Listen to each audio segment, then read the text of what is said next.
News और मैं आपके साथ आपका दोस्त सुदर्शन। दोस्तों, महाराष्ट्र में विधानसभा चुनाव काफी करीब आ चुके हैं। अब चुनाव में बस मात्र 20 दिन का समय बचा है। 1 तारीख को लेकर ताजा सर्वे सामने आ चुका है।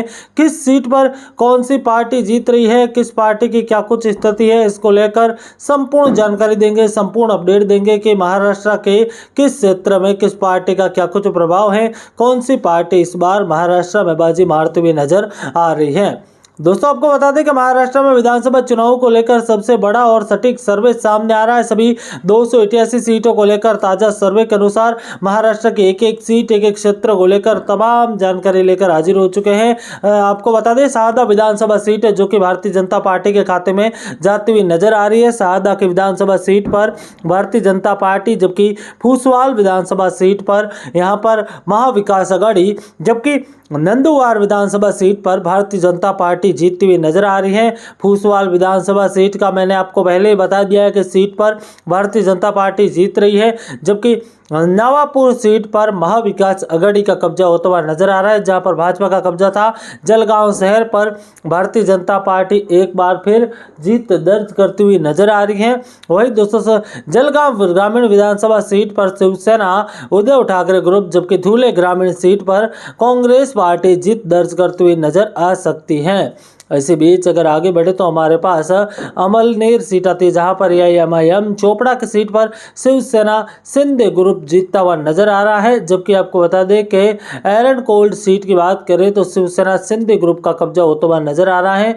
थूले शहर विधानसभा सीट पर एआईएमआईएम जीतती हुई नजर आ रही है। 40 गांव पर सीट की बात करें तो 40 गांव सीट पर भारतीय जनता पार्टी, सिद्धगेड़ा सीट पर महाविकास अघाड़ी का कब्जा होता हुआ नजर आ रहा है। सिद्धगेड़ा सीट पर पांचोरा विधानसभा सीट की बात करें तो शिवसेना यहां पर उद्धव ग्रुप यानी कि महाविकास अघाड़ी जीत दर्ज करती हुई नजर आ रही है। सिरपुर की सीट बीजेपी। दोस्तों, अब थोड़ी सी महाराष्ट्र के चुनावी समीकरण डाल रहे हैं, उससे बाद सीट वार गणित जानेंगे।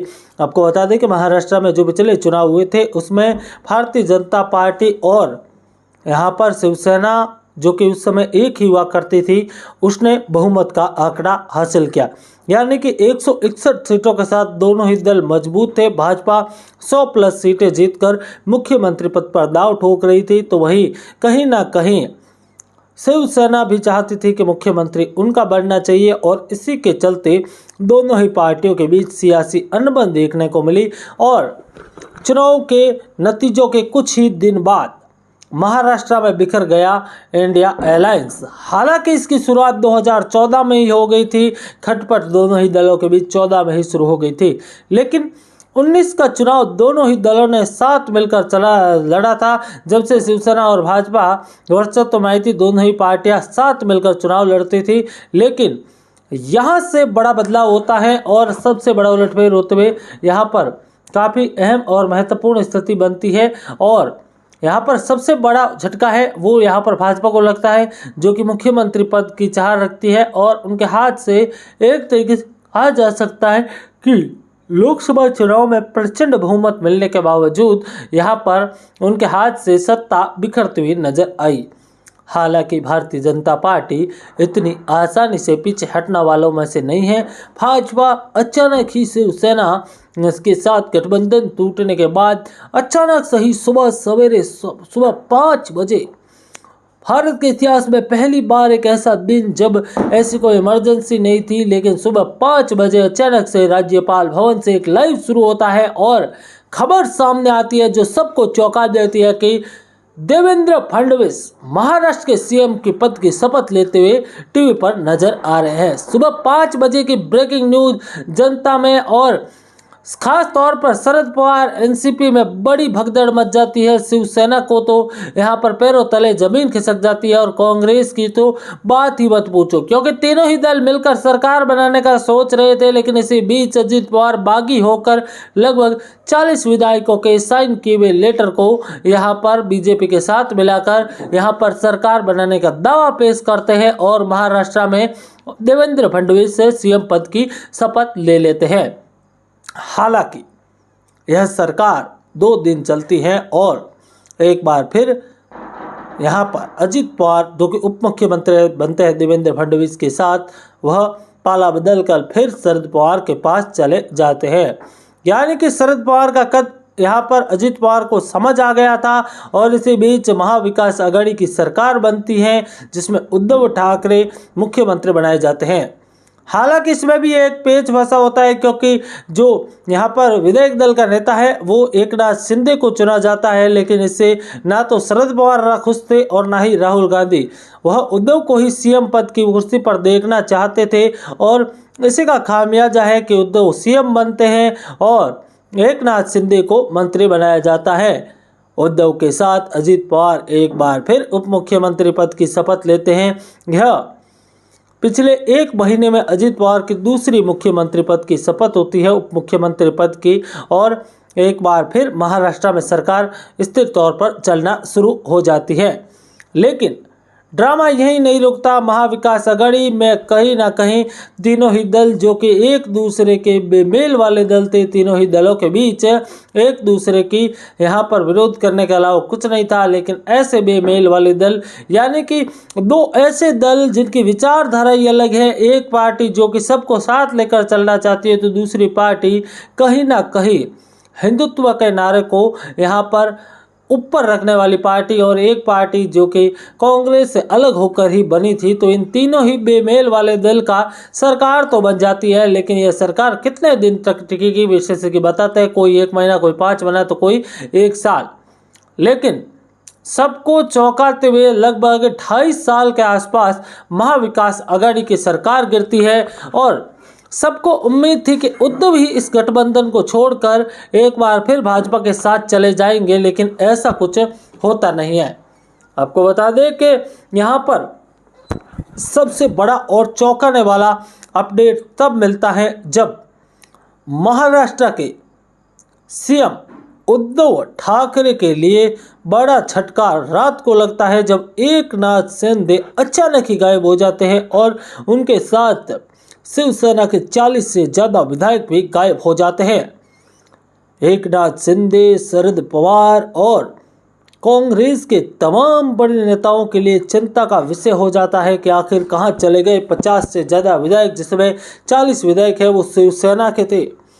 सबसे बड़ा नाम सामने आता है कि एकनाथ शिंदे बागी हो चुके हैं। एकनाथ शिंदे कहीं दूर चले गए हैं। उन्होंने हाल ही में मणिपुर के सियासी घटनाक्रम को देखते हुए इस यहाँ पर पूरी स्टोरी को अंजाम दिया और इनके साथ थी भारतीय जनता पार्टी।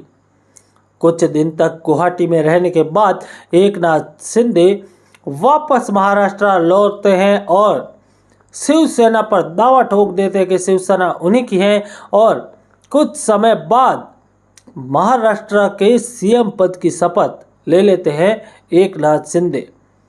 यहाँ पर एक और क्लाइमैक्स है कि महाराष्ट्र में भाजपा पूर्ण बहुमत के साथ थी, बड़ी पार्टी थी और उद्धव सीएम पद की मांग कर रहे थे। उद्धव को ना देकर एकनाथ शिंदे को क्यों दी, तो ऐसा कहा जाता है कि भारतीय जनता पार्टी किसी के तले दबना नहीं चाहती थी, किसी के यहाँ पर अंडर काम नहीं करना चाहती थी।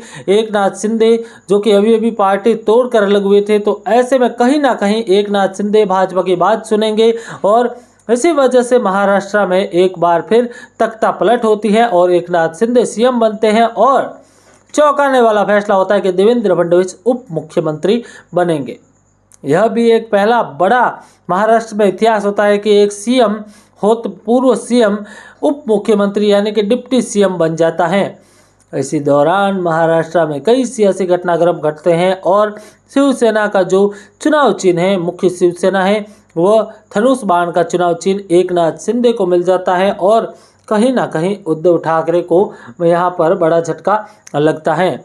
इस दौरान बड़े बदलावों के साथ बड़ी स्थितियों में परिवर्तन होता है और कुछ ही समय बाद अजित पवार भी यहाँ पर पार्टी से बगावत कर लेते हैं। हालांकि उनकी पार्टी की बगावत इतनी आसान नहीं थी, इतनी जितनी आप समझ रहे हैं उतनी सही भी नहीं थी, क्योंकि उस दौरान आपको बता दें कि महाराष्ट्र में बड़े बदलाव के आसार स्पष्ट तौर पर नजर आ रहे थे और स्थितियाँ कुछ ऐसी बन जाती है कि उद्धव ठाकरे यहाँ पर जो शरद पवार है वो राष्ट्रीय कार्यकारिणी की घोषणा करते हैं और इसमें राष्ट्रीय अध्यक्ष यहाँ पर कार्यकारिणी अध्यक्ष हैं वो यहाँ पर अपनी पुत्री सुप्रिया सुले और पार्टी के कर्ता धर्ता प्रफुल्ल पटेल को बनाते हैं। जब उनसे पूछा जाता है कि अजीत पवार का नाम क्यों नहीं है, तो वह कहते हैं कि अजीत पवार अभी विपक्ष की भूमिका निभा रहे हैं। अब हम महाराष्ट्र में ये कुछ हुआ, फिर लोकसभा के चुनाव होते हैं जहां कहीं ना कहीं अजीत पवार, भाजपा और शिंदे गुट को बड़ा झटका लगता है। उसके बाद भाजपा सतर्क हो गई है। आपको बता दें कि अब एक एक सीट की बात करें तो मलकापुर, यहाँ पर बुल्ढाना की विधानसभा सीट है वो यहाँ पर एनडीए के खाते में जाती हुई नज़र आ रही है। तो यहाँ पर चकली की सीट विधानसभा सीट है वो भी भारतीय जनता पार्टी के खाते में जाती हुई नज़र आ रही है। सांगली की सीट बीजेपी जीत रही है। इस्लामपुर की सीट एनसीपी शरद पवार गुट जीतता हुआ नज़र आ रहा है। तो वहीं दोस्तों आपको बता दें कि सिरल्ला की सीट एनसीपी शरद पवार गुट का प्रभाव देखने को मिल रहा है। इसी बीच आपको बता दें कि टोटल 288 सीटों में 166 सीटें जीतकर प्रचंड बहुमत वाली सरकार भारतीय जनता पार्टी बना रही है। एनसीपी, कांग्रेस और शिवसेना यहां पर मिलकर 104 सीटें और अन्य के खाते में 18 सीटें जाती है। दोस्तों जुड़े रहे, धन्यवाद, जय हिंद।